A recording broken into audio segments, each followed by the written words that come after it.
Giugkat sa National Bureau of Investigation ang patayng lawas sa gipatay nga magsisibya didto sa dakbayan sa Dumaguete aron i-autopsy. Kini sa tinguha nga makakuha og slug o tingga sa patayng lawas ni Rex Cornelio Pipino aron mailhan ang matang sa armas nga gigamit sa krimen ug uban pang ebidensya. Ang pag-ugkat natigayon human mihangyo ang byuda ni Pipino nga si Colin kang Presidential Task Force on Media Security Executive Director Undersecretary Joel Egco nga i-autopsy ang patayng lawas sa biktima. Apan matud ni Medical Legal Officer Dr. Denny Cam nga ang 5 ka mga bala nga miigo kang Pipino pulos nakalapos. Gawa sa metal jacket nga nakuha sa iyang tuong abaga, walay nakuhang tingga sa lawas ni ini. Kahinumduman si Pipino gipusil sa riding in tandem hangtod mamatay.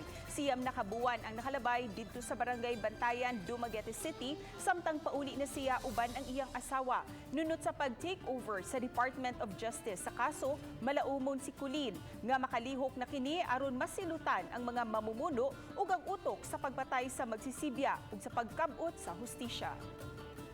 Sa autopsy na to, actually there were 5 gunshot wounds.